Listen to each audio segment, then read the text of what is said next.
बड़ी बलिहारी बड़ी बलिहारी बड़ी बलिहारी साई की अस्तु के विधि की जय मोरी महती अति चनारी सब संतन की बड़ी बलिहारी दुख भंजन भव फंदन गंजन ज्ञान ध्यान बिंदु ध्यान विधि नाद ध्यान विधि शरल शरल जग में परचारी सब संतन की बड़ी बलिहारी धनी ऋषि संतन धन्य बुद्ध जी शंकर रामानंद धन्य अघारी धन्य है साव संत कबीर जी धनी नानक गुरु।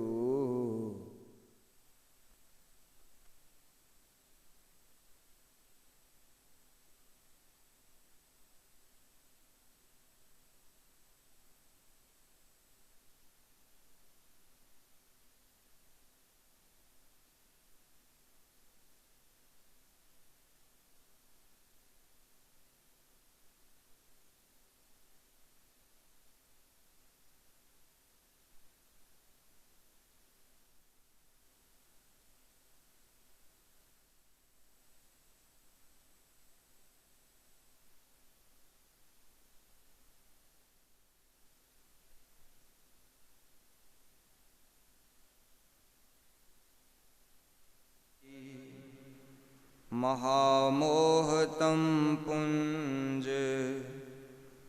जासु वचन रवि कर निकर। बाबू महर्षि संतसेवी जी महाराज के ऊपर माल्यार्पण करेंगे। श्री सद्गुरु महाराज की जय, श्री सद्गुरु महाराज की जय, श्री सद्गुरु महाराज की जय, श्री सद्गुरु महाराज की जय, श्री सद्गुरु महाराज की जय, श्री सद्गुरु महाराज की जय, श्री सद्गुरु महाराज। श्री सद्गुरु महाराज की जय, श्री सद्गुरु महाराज की जय, श्री सद्गुरु महाराज की जय।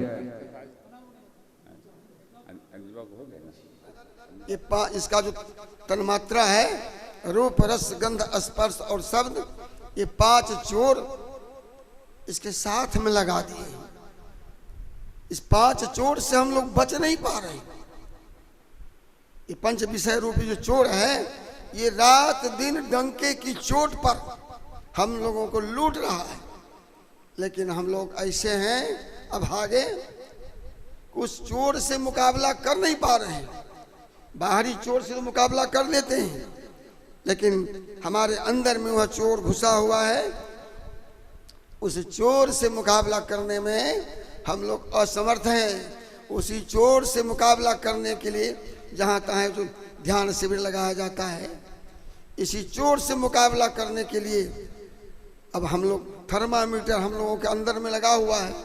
अपने अपने थर्मामीटर से जांच करें, ये पंच चोरों से हम लोग कितना बच पाते हैं। गुरु की महिमा इतनी अपार है, यदि गुरु के वचन में हम विश्वास करेंगे, जो क्रिया गुरु महाराज ने हम लोगों को बता दिए हैं, इस क्रिया को यदि हम करते रहेंगे तो निश्चित इस सभी चोरों से मुकाबला करते हुए इस भवसागर से हम लोग पार हो जाएंगे। मैं अपनी वाणी को यहीं विराम देता हूँ। प्रेम से बोलिए श्री सद्गुरु महाराज की जय। बोलिए प्रेम से श्री सद्गुरु महाराज की जय।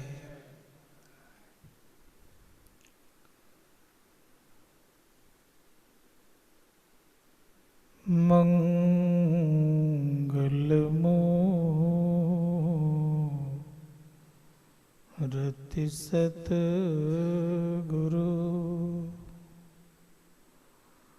मिलवै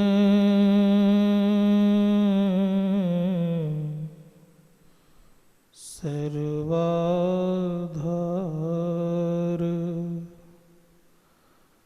मंगलमय मंगल करना बिनवा बारंबार।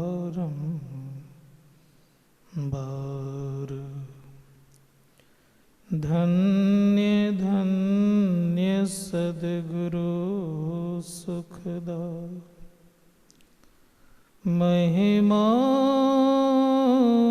कही नु जान। जो कछु कहूँ तुम्हारी कृपा, मोते कछु न वसाय। एक बार प्रेम से बोलिए श्री सद्गुरु महाराज की जय। विश्व ब्रह्मांड के नायक सर्वक्षण स्मरणीय सद्गुरुद्वय के पावन श्री चरणों में कोटि नमन। परम पूज्य स्वामी दशरथ जी महाराज, स्वामी किशोरानंद जी महाराज, स्वामी अभिषेकानंद जी महाराज, परम सम्मान्य हमारे विनोद बाबा, समस्त साधु महात्मागण, संत मत समिति के पदाधिकारीगण,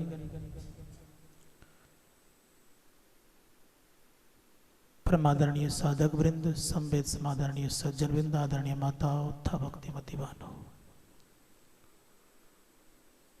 सबों का हार्दिक अभिनंदन के साथ साथ सबका बंधन भी है और निवेदन है कि एक बार बुलंद आवाज जयकार करें। बोलिए प्रेम से श्री सद्गुरु। बुलंदी दिखती नहीं है, लगता है कि कहीं न कहीं कमी दिख रहा है। फिर से एक बार लगाइए, देखता हूँ, ट्राई करता हूँ है कि नहीं बुलंदी। बोलिए प्रेम से।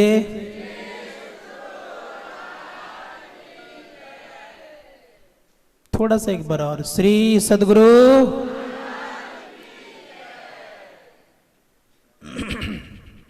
अभी हम लोगों ने गुरु के संबंध में सुन रहे थे। किसी व्यक्ति ने अगर पूछ दे आपसे कि ये बताइए, संसार में कोई ऐसा मंदिर है जिस मंदिर में समस्त देवी देवतागण और परमपिता परमात्मा निवास करता हो, वैसा कोई मंदिर बताने की कृपा करें, तो आप लोग क्या कहेंगे? संत महात्मा गणों ने कहा है और सदगुरु महर्षि में परमानंद जी महाराज कहते हैं कि संसार के समस्त देवी देवतागण अर्थात 3 लोकों में जितने देवी देवता गण हैं, शास्त्रों में आया है कि 33 कोटि देवी देवता गण हैं और उसके ऊपर में परमपिता परमात्मा है का समस्त अगर कहीं पर विराजमान है एक ही जगह और एक ही शरीर में, तो महर्षि में ब्रह्मा जी महाराज कहते हैं देवी देव समस्त पूर्ण ब्रह्म परम प्रभु गुरु में करे निवास कहत है संत सब का समस्त देवताओं की और परमपिता परमात्मा की भक्ति अगर करना चाहते हैं तो आप किन की भक्ति करेंगे? संतों ने कहा कि गुरु की भक्ति करते हैं तो सबकी भक्ति हो जाती है। लक्ष्मीपति जी महाराज बड़े उच्च कोटि के महापुरुष हुए। उन्होंने कहा कि सर्वप्रथम किनकी पूजा होती है तुम्हें मालूम है? तो लोगों ने कहा कि नहीं मालूम है। किसी ने कहा कि मालूम है। तो पूछने पर बताया गया कि जानते हो किस पर भरोसा करना चाहिए और किनकी पूजा होनी चाहिए? किसी व्यक्ति ने कहा कि सर्वप्रथम तो गणेश की पूजा होनी चाहिए।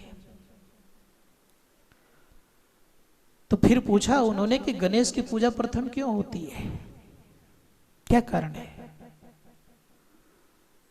तो किसी व्यक्ति ने कह दिया गणेश की पूजा इसलिए होती है कि भगवान गणेश माता पिता की प्रदक्षिणा किए हुए हैं,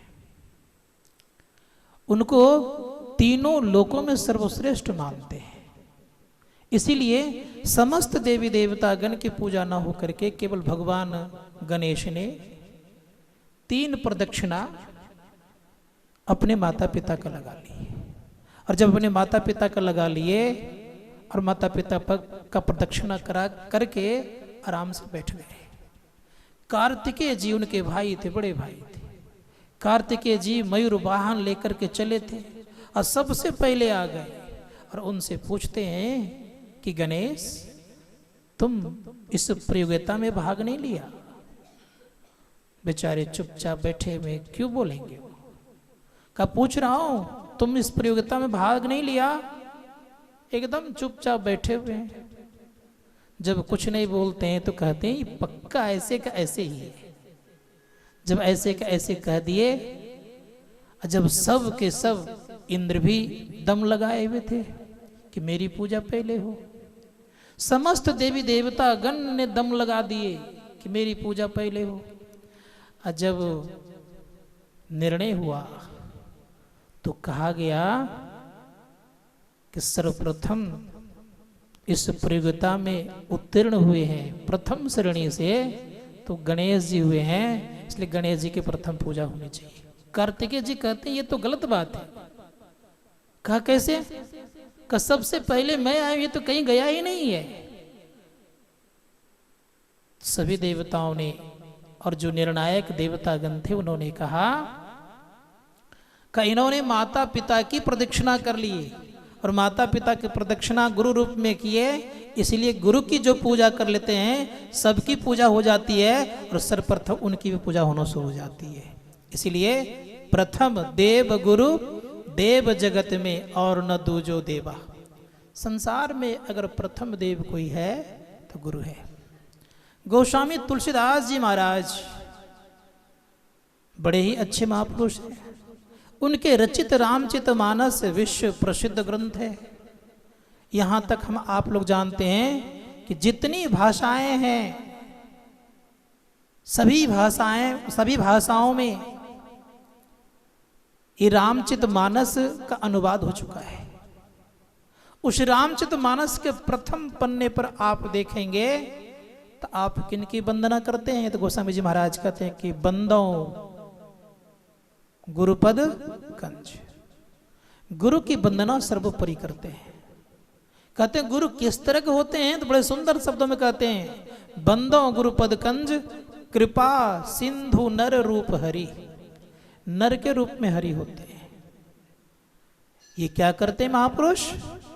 कहते महामोह तम पुंज जासु वचन रवि कर निकल। हम आपके अंदर में जो मोह का अंधकार है, मोह का अंधकार होने से आप लोग बड़े खुश होते होंगे। क्यों खुश होते हैं? कि मोह नहीं होगा तो फिर घर के तरफ हम लोग कैसे बढ़ेंगे। मोह होता है तभी हम बाल बच्चे से भी स्नेह रखते हैं। अब मोह ना हो तो कोई बाल बच्चे से स्नेह रखेंगे। मोह होता है घर का, मोह होता है धन का, मोह होता है गांव का, मोह होता है ग्राम का, मोह होता है अपने परिजनों का, मोह होता है अपने बच्चों का, और मोह होता है विशेष रूप से किसी प्रियजनों का। लाख परेशानियां उठाए लोग, संत महात्मा गण कहते हैं अगर उनके पास मोह है तो मोह होने के नाते वो वहां पहुंच जाएंगे।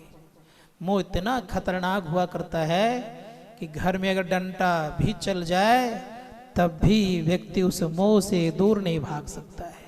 लाख परेशानी हो जाए, अगर मोहाग्रस्त व्यक्ति है तो उनके दुखों का अंत नहीं हो सकता। तो संत क्या क्या करते हैं, कहते महामोह रूपी अंधकार राशि को नाश करने का ताकत उनमें है और शक्ति है। किस तरह से, जिस प्रकार से समस्त प्रकाश का उदय कर दिया जाए, जितने प्रकार का प्रकाश है हमारे आपके पास, जितनी दुनिया में प्रकाश करने की चीजें हैं सब के सब जला दिया जाए।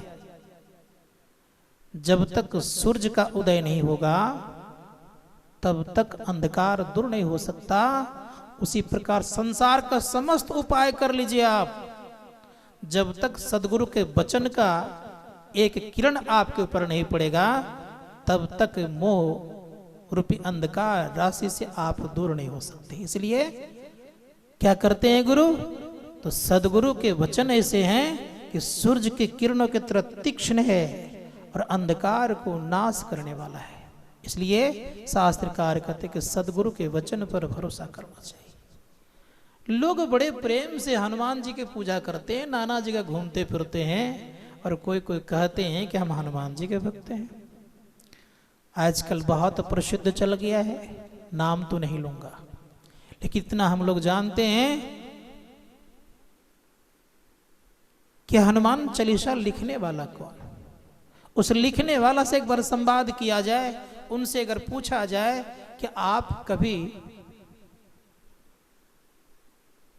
अगर कृपा लेना चाहेंगे तो किसके तरह लेंगे आप, अगर आप कभी आपको ऐसा मौका मिल जाए,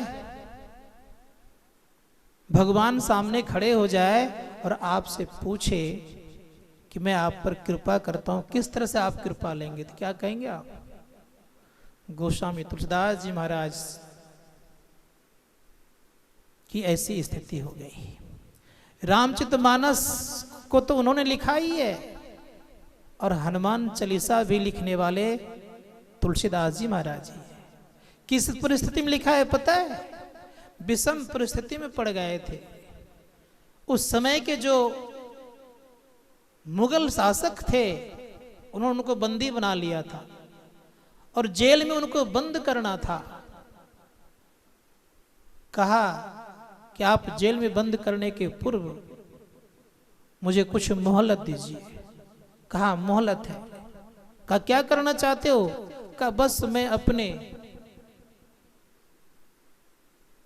को याद कर लेता हूं, अपने इष्ट को याद कर लेता हूं, इष्ट के भक्तों को याद कर लेता हूं। हनुमान चालीसा की रचना वहीं की उन्होंने, और जब रचना उन्होंने की इतने सारे हनुमान आए कि मुगल के घर को तहस नहस कर दिए। बड़े बड़े जो खंबे आ उनके घर में थे उसको तोड़ ताड़ दिए। सुंदर सुंदर जो टेबल कुर्सी इत्यादि बनाए थे, खूब सजाए थे, घर को तोड़ तोड़ के तहस नहस कर दिए।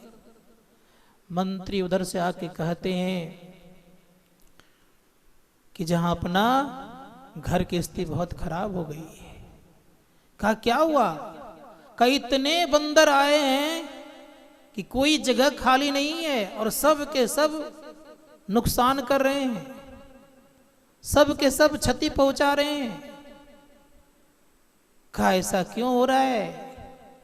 कहा इनके भक्त को पकड़ के रखें इसीलिए ऐसा हो रहा है। कहा क्या करना चाहिए? कहा इनसे क्षमा मांगिए। और जब क्षमा मांगा उन्होंने, तब उन्होंने क्या किया? माफ किया। तब सब के सब सारे बंदर जितने थे सब अपने आप चले गए। तब उनको शांति मिली। तुलसीदास जी महाराज से कहते हैं कि आप मुझसे कुछ मांग लीजिए।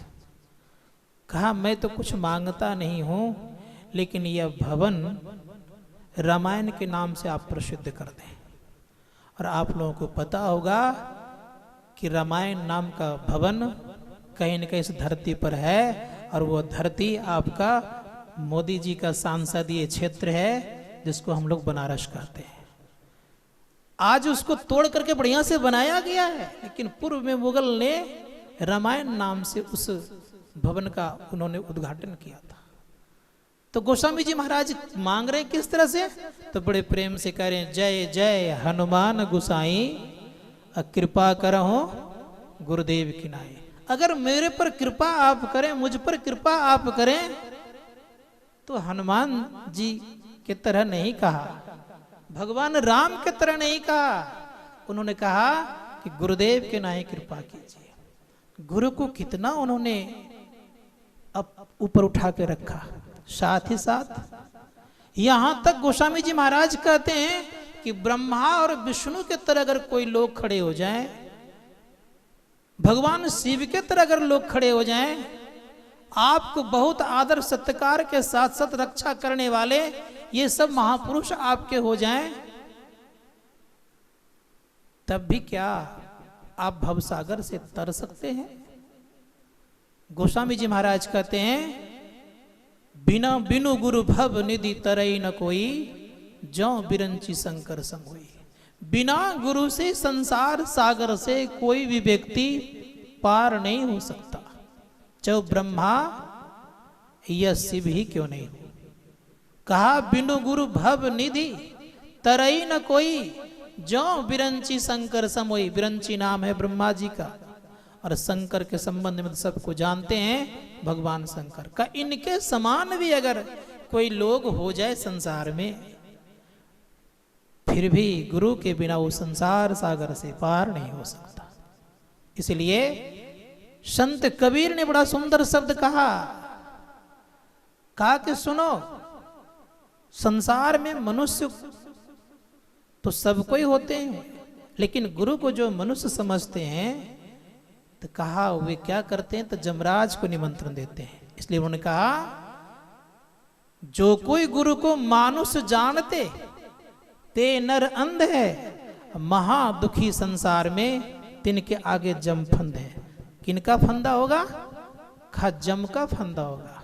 अगर जम के फंदे से अगर बचना चाहते हैं, तो किन्हीं का ओठ लीजिए या ना लीजिए, किन्हीं का सहारा लीजिए या ना लीजिए, लेकिन गुरु का सहारा ले लेंगे तो जम का फंदा आपका कट जाएगा। इसलिए संत महात्मा गण कहते हैं कि गुरु का सहारा लेने का प्रयास कीजिए। यहां तक हम लोग जान रहे हैं अच्छी तरह से किनकी पूजा करें जो कि कम समय में सारे चीज प्राप्त मुझे हो जाए। राजस्थान में एक चरणदास जी महाराज हो गए, हम लोग जानते हैं अच्छी तरह से।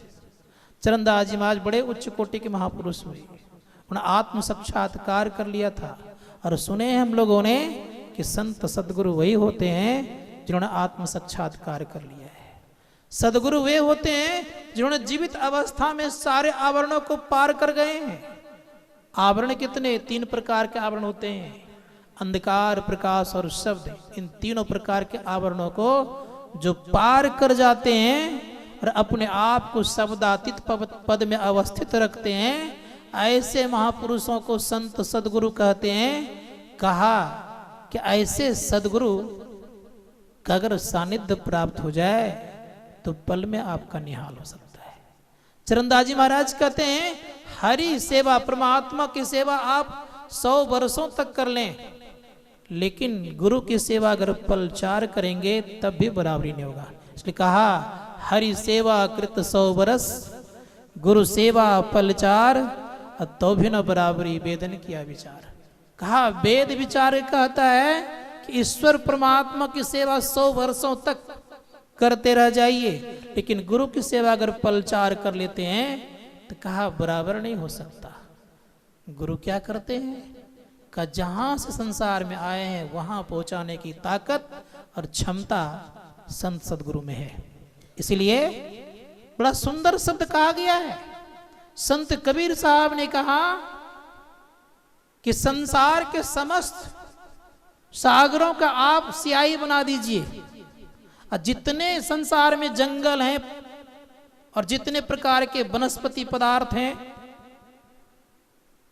अर्थात वनस्पति हैं, वृक्ष पौधे पेड़ इत्यादि जो कुछ हैं, सब के सब आप मनोयोग पूर्वक कलम बना दीजिए। लिखने वाला गणेश जी ऐसा समस्त लोग संसार का हो जाए। लेकिन संत कबीर साहब कहते हैं कि फिर भी गुरु का गुण लिख करके कोई अंत नहीं कर सकता। तो उन्हें कहा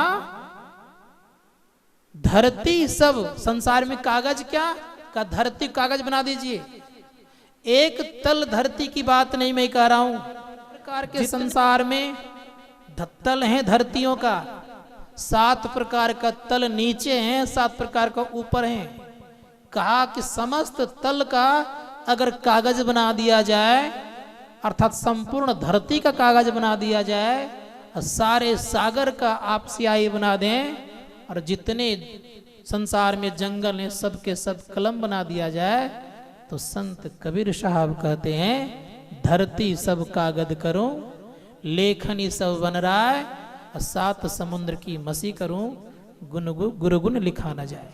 संतों ने कहा कि गुरु के गुण को लिख करके आप अंत नहीं कर सकते। इसलिए किनकी पूजा, तो का प्रथम देव गुरुदेव जगत में और न दूजो देवा। संत कबीर साहब ने कहा कि संसार में 7 प्रकार के गुरु होते हैं। प्रथम गुरु कौन होते हैं, कहा प्रथम गुरु माता पिता होते हैं।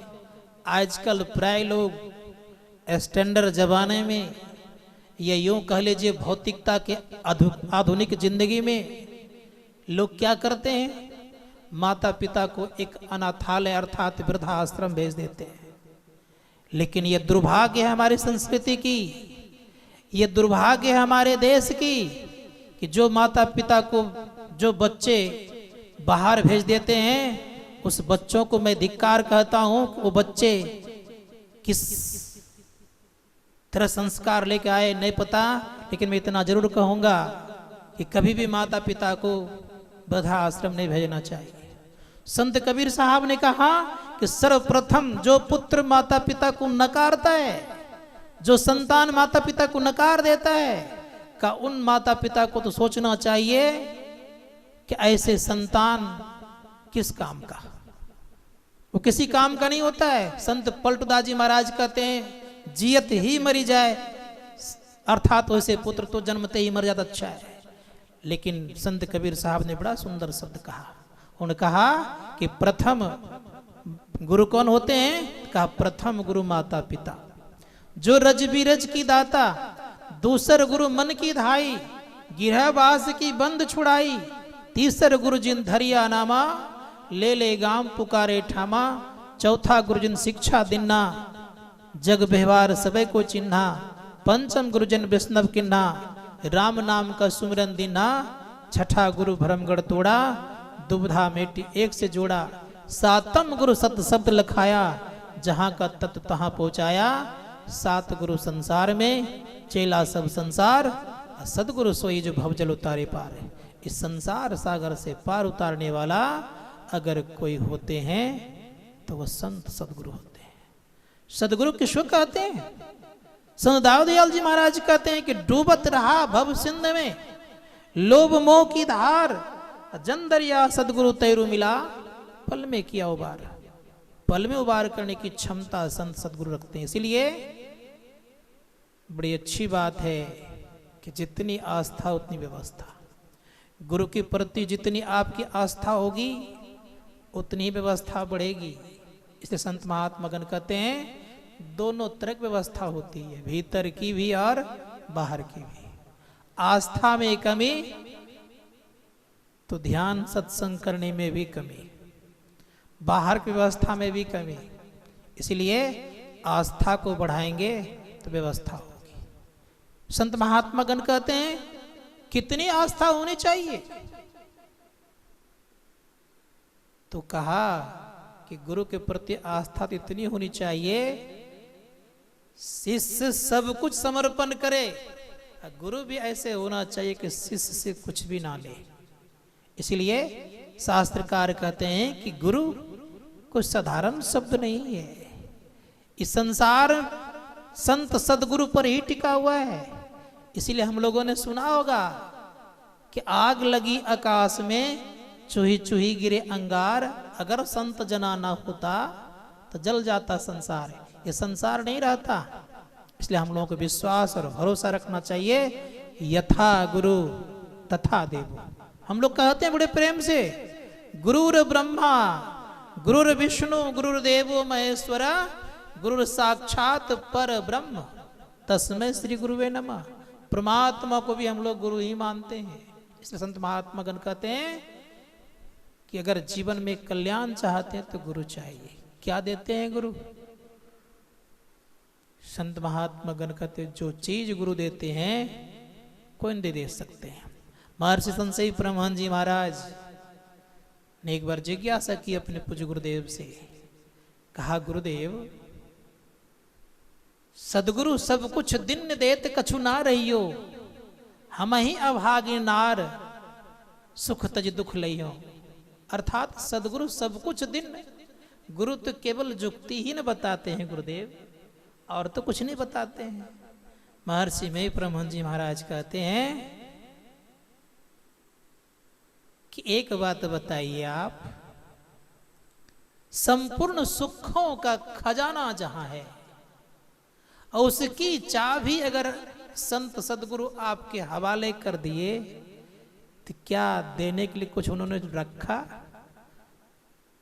हमारे संशयी परमहंस जी महाराज कहते हैं, गुरुदेव सब कुछ उन्होंने दे दिया। का उसी प्रकार से ये जुक्ति को साधारण नहीं समझेंगे। इसलिए हम लोग को ख्याल करिएगा, समस्त सुखों का भंडार जहां होता है, जहां दुखों का नाम और लेस तक नहीं, नामो निशान नहीं रहता है, उस स्थान का जुक्ति बताने वाला, उस स्थान को दिखाने वाला और वहां तक संकेत करके पहुंचाने वाला, उनके समान संसार में और कौन दाता होगा? इसीलिए बड़ा सुंदर शब्द कहा कि हमारे गुरु पूर्ण दातार। पूरा पूरा संसार में दाता कोई नहीं हो सकता, कुछ न कुछ रखते ही हैं, लेकिन सदगुरु कुछ रखते नहीं है। सदगुरु सब कुछ दे देते हैं। लेने वाला चाहिए, देने के लिए तो तैयार हैं। लेने में आपकी कितनी योग्यता है, कितना सुंदर आपने पात्र बनाया है, कितनी आपकी पवित्रता है, कितना आप पात्र को अच्छा और गहरा बना कर रखे हैं, ये निर्भर आप पर है। इसीलिए देने के लिए तैयार है, लेने के लिए तैयार हो जाइए। लेकिन लेने के लिए एक शर्त हुआ करता है। क्या शर्त? कभी कभी गुरु परीक्षा भी लेते हैं कि मेरे शिष्य अनुकूल हैं कि नहीं है, मेरे शिष्य प्रतिकूल तो नहीं चल रहे हैं। मैंने जीवन में देखने का मौका मिला कि ऐसे ऐसे महापुरुषों की सेवा लोगों ने की है, जो कि आज उन्होंने अपने गुरु का नाम के साथ साथ अपना भी नाम अमर कर दिया। यहां तक याद रखिएगा कि गुरु कुछ भी कर सकते हैं। आपको संसार के समस्त सुख की बात तो छोड़ दीजिए, परमात्मा को पकड़ करके दिखाने की योग्यता गुरु हुआ करता है। इसलिए संत महात्मा गण कहते हैं कि परमात्मा भी उनके वश में होते हैं। इसलिए प्रातः काल में कह रहा था कि भगवान जिनके वश में होते हो, भगवान को बेचने की ताकत जिनमें हो, ऐसे गुरु के सानिध्य को जो जीवन में धारण कर लेता है, पकड़ लेता है, वो कुछ भी हो सकता है। तो क्या देते हैं वे? तो संत कबीर साहब कहते, सदगुरु मोहि दिन्नी अजब जड़ी। वे हम आपको एक सुंदर सा जो कि सारे रोगों का निवारण करने हेतु एक औषधि रूप में जड़ी देते हैं। कौन जड़ी है वो? जिस जड़ी से मन का विष उतरता है उस जड़ी का नाम है मानस जप। दूसरी जड़ी है जिसमें कि चित्त इधर उधर डोलते रहता है, फिरते रहता है, यहां की वहां, स्थिरता नहीं आती है।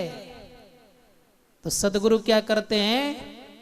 एक मानस ध्यान का संकेत करके आपके चित्त को जोड़ने का काम करते हैं कि कहीं चित्त में दूसरे का स्थान नहीं हो।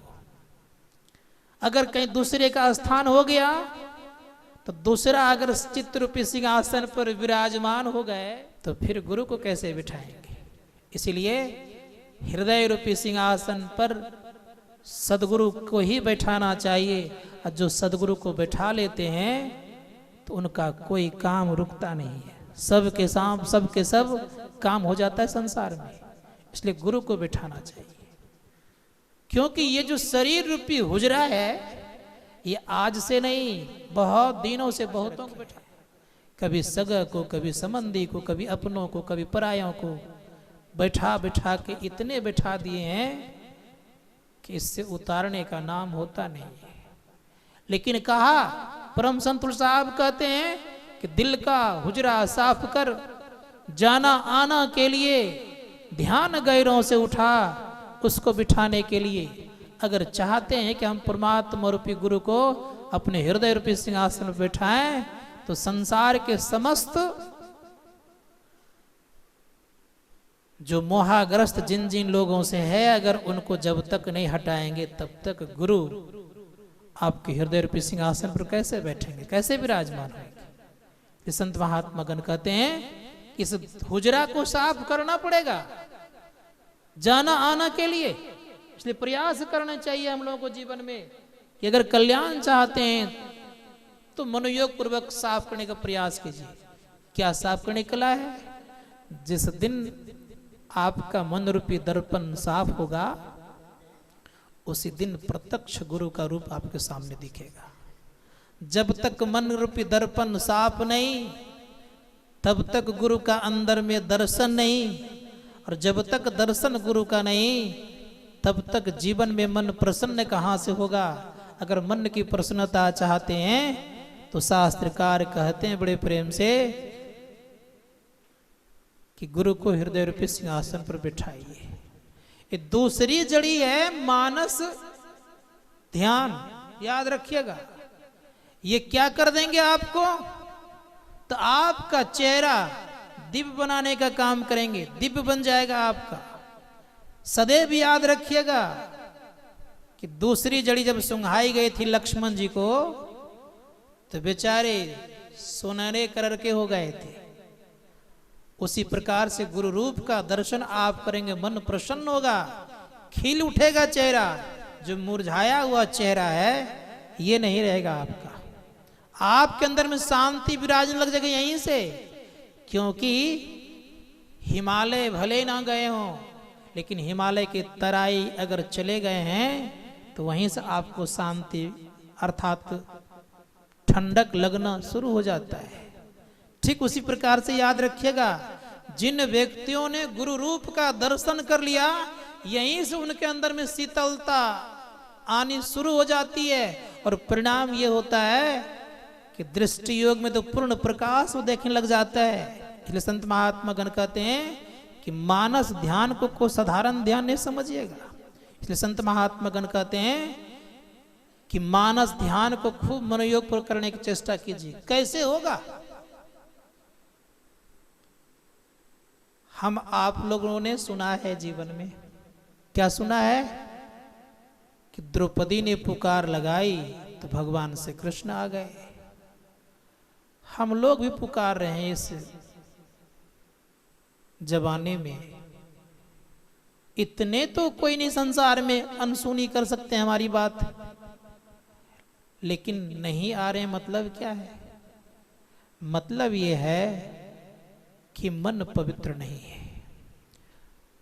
द्रौपदी का मन पवित्र था, जैसे लगाया पुकार भगवान श्री कृष्ण हाजिर हो गए। कहा हरो द्वारिका नाथ द्वारिका यहाँ पुकार कहाँ लगा रही थी?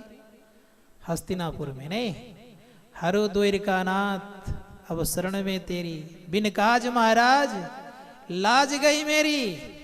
भगवान श्री कृष्ण से द्रौपदी पूछती है कि आपने तो लाज मेरी बचाई है, बस इसमें कोई संदेह नहीं। लेकिन उस समय प्रभु आपने बचाई जिसमें मेरी लाज जाने वाली थी। भगवान श्री कृष्ण कहते हैं कि कृष्णा तुमने क्या कही थी? मैं तो आपको पुकार ही रही थी। तुमने कही हरो द्वारिका नाथ अब शरण में तेरी। द्वारिका कितनी दूर है, हस्तिनापुर कितनी दूर है? विचार करो तो। जैसे तुमने कही हृदय केश का नाम ली, मैं तुरंत प्रकट हो गई। इसलिए मैं कहना चाहूंगा कि वह परमात्मा रूपी गुरु निकट विराजते हैं। मन को जगाने की जरूरत है। परमात्म गुरु निकट विराजे, जाग जाग मन मेरे।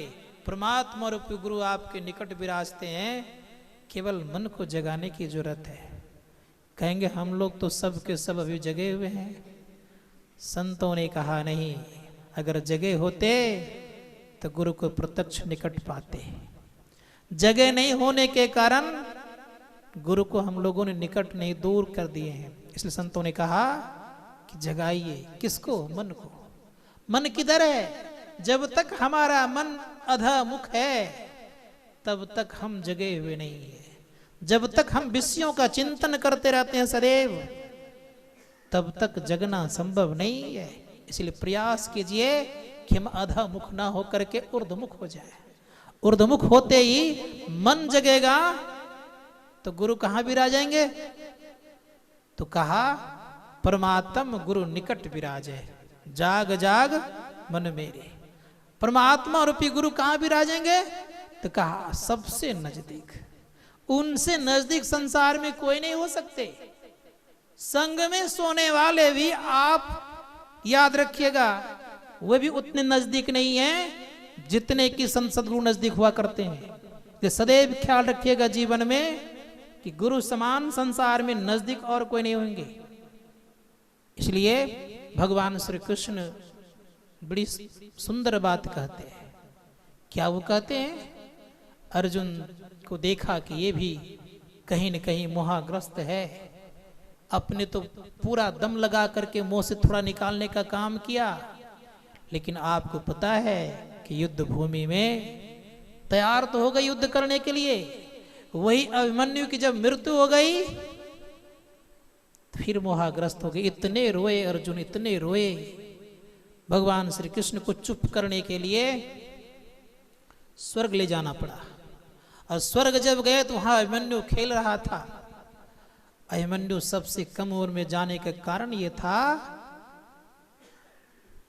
कि सब के सब देवतागण तो आ चुके थे, लेकिन चंद्रमा का अंश का कोई नहीं आया था। अर्थात इंद्र के अंश से हो गए थे अर्जुन, पवन कुमार के अंश से हो गए थे भीम,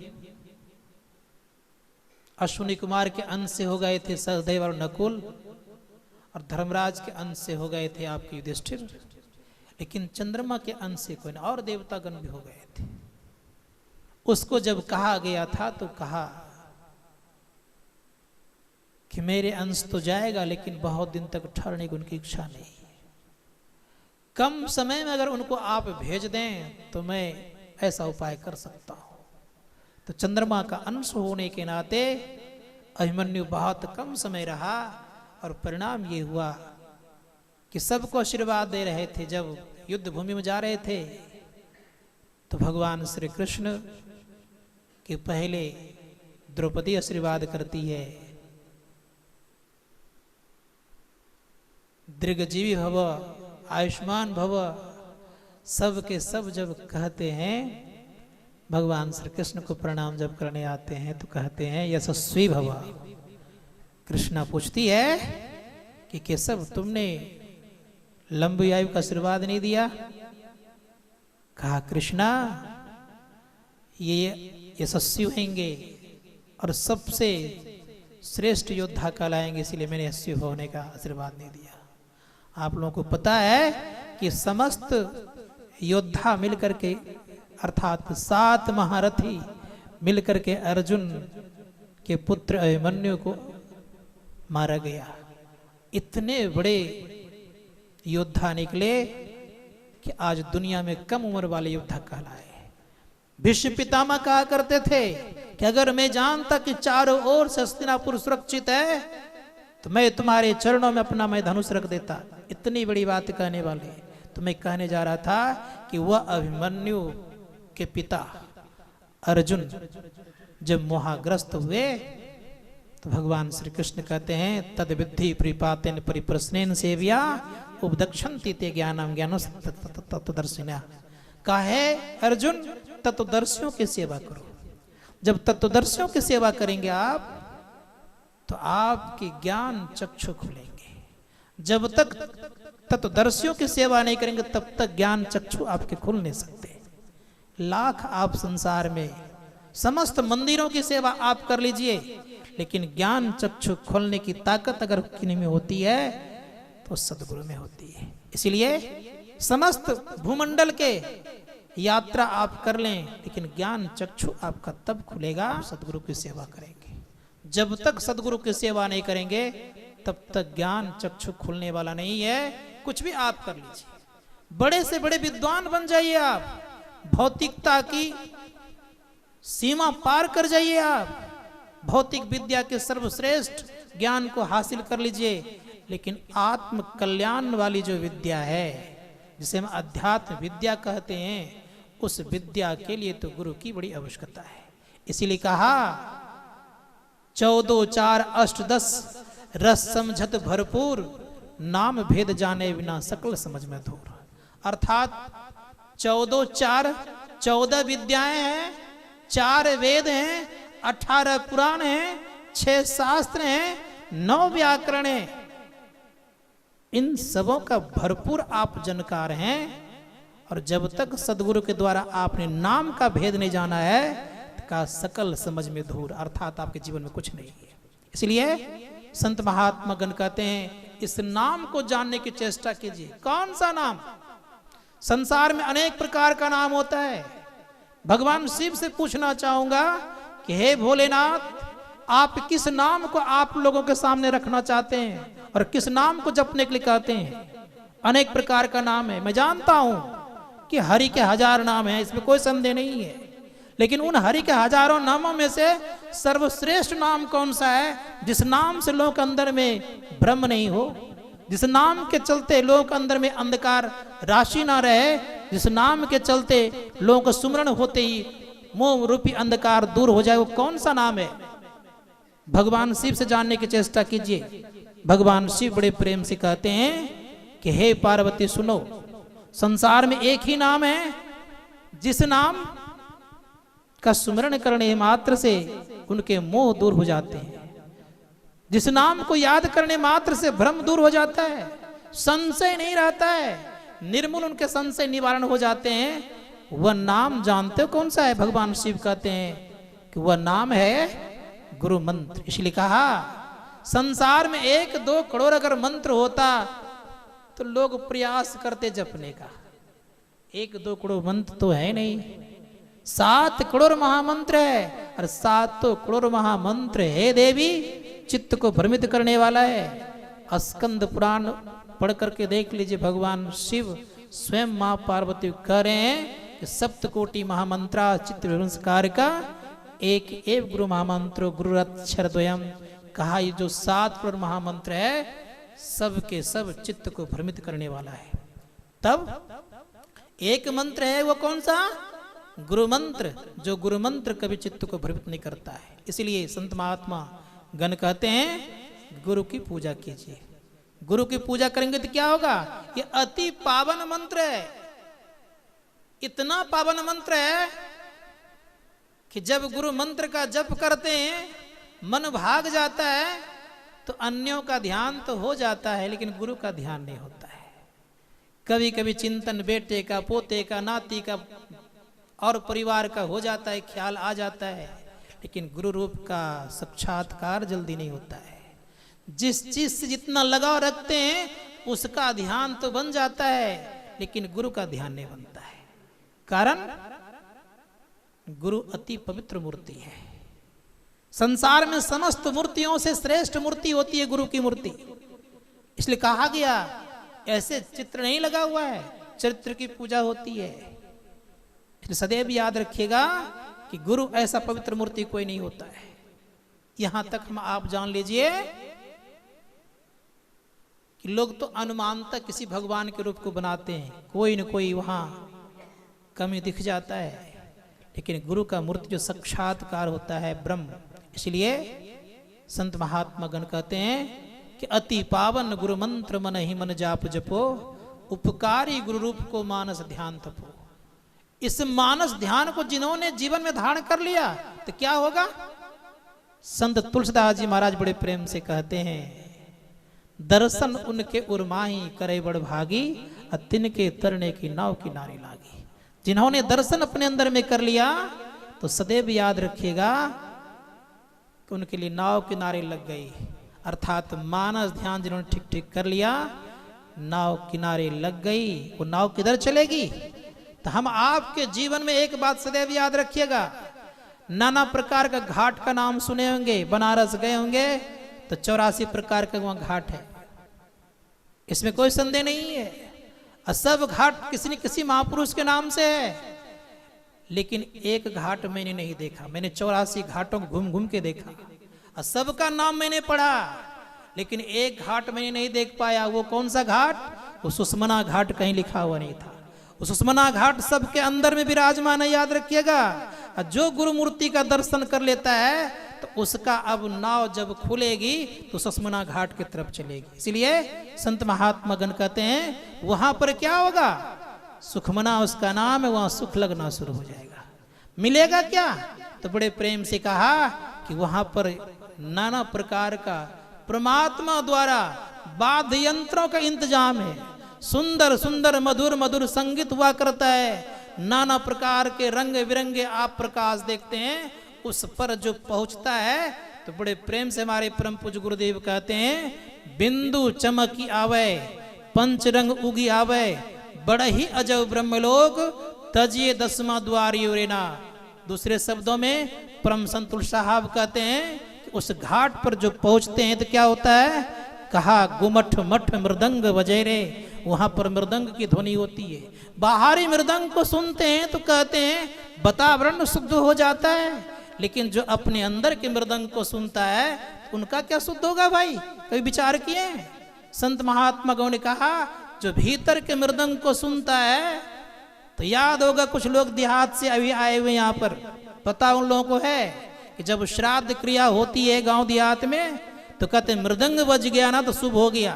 तो याद रखिएगा जीवन में जिनके भीतर में मृदंग बज गया, जिन्होंने मृदंग को सुन लिया, समझिए उसके शुभ दिन होना प्रारंभ हो गया और उनकी उन्नति होना प्रारंभ हो गई। इसलिए संत महात्मा गण कहते हैं कि कोशिश कीजिए अपने अंदर में क्या मिलेगा। हमारे परम पूज्य गुरुदेव कहते जब साधना करेंगे लोग, साधना करने के क्रम में बहुत कुछ आपको मिलेगा। इसलिए गुरु को प्रयास कीजिए मनाने का। संसार में समस्त लोग रूठ जाए, रूठने दीजिए, लेकिन गुरु को मत उठाइए। तो मैं कह रहा था कि प्रथम प्रकार की जड़ी कौन सी है? तो कहा विशल्य करणी। जब गुरु मूर्ति का दर्शन आपने किया तो आपने कौन सी जड़ी को प्राप्त कर लिया? आपकी वृत्ति संसार में फैली हुई थी, आपने एक गुरु से अपने आप को जोड़ लिया तो आपने ये काम कर लिया, अस्थि संचारणी जड़ी को प्राप्त कर लिया। और जब अस्थि संचारणी जड़ी को प्राप्त कर लिया, जिसमें कि लक्ष्मण जी का एक एक हड्डियां टूट चुकी थी, इस जड़ी को सुंघाई जब गई तो सारी हड्डियां जुट गई। उसी प्रकार से आपकी वृत्ति नाना प्रकार के जगह में जो फैली हुई थी, उससे आपने जोड़ करके एक गुरु में लगा दिया। और जब आपकी दृष्टि एक गुरु से लग गया, अर्थात दृष्टि के साथ साथ आपका चित्त जुड़ गया, तब जो आपकी स्थिति बनी क्या बनेगी? तब आपको मिलेगी स्वर्ण करनी जड़ी, अर्थात आपके अंदर प्रकाश का उदय होगा। जब प्रकाश का उदय आप जीवन में करेंगे तो प्रकाश का रंग कैसा होता है? संतों ने कहा प्रकाश का रंग पीला भी होता है और श्वेत भी हुआ करता है। ये संत महात्मा गण कहते हैं कि अपने अंदर में दीपक जलता है। कैसा? कहा प्रकाश का दीपक कैसा? तो कहा पीले कलर का दीपक जलता है। इसलिए कहा, एक बंगाली कवि ने बड़ा सुंदर शब्द कहा कि नव घन ढकार सुधा मखार। कहूँ नव घन ढकार मतलब कहूँ सुधाम मखाया वो प्रकाश है, वो चंपकली का अर्थात चंपकली का रंग का होता है और सुधाम मखाया वो प्रकाश है। उस प्रकाश को जो प्राप्त करता है तो बड़ा सुंदर शब्द का घट घट दीपक बरे लखै नहीं अंध है लखत लखत लखी पड़े कटे जम फंदे। आपके जम के फंदे कट जाएंगे। संत महात्मा गण कहते हैं कि जब तक घट का दीपक नहीं लखा तब तक जम का फंदा कटने वाला नहीं है। इसीलिए जम का फंदा काटना अगर चाहते हैं तो घट के दीपक को जरूर लिखने का प्रयास कीजिए। तो गुरु कहते हैं कि आगे बढ़ो। इसीलिए संत महात्मा गण कहते हैं यहीं फंसना नहीं है कि तुम्हारे अंदर में क्या क्या होगा तो बता रहे हैं। अब कहते हैं घंट शंख न नगारा मुरली न बिन तारा कि धुन में फंस रहा हूं मैं सबसे सूरत फुटा दो। का आपके अंदर में घंट शंख और नगाड़ा ही बजता है। शंख जब बजता है घर में तो बड़े ही लगता है सुहाना। लोग कहते हैं बड़े शुभ दिन आ गए। और क्या होता है, डॉक्टर जहांगीर भाभा हमारे बंगाल के बड़े अच्छे वैज्ञानिक हुए थे। अमेरिका जब ये गए थे महापुरुष तो अमेरिका में जाकर के बड़े प्रेम से कहा, वहां के लोगों ने कहा कि आपके यहाँ तो शंख बजाते हैं, कोई अनुष्ठान होता है तो वह शंख बजता है। तो डॉक्टर जहांगीर भाभा कहते हैं कि शंख बजता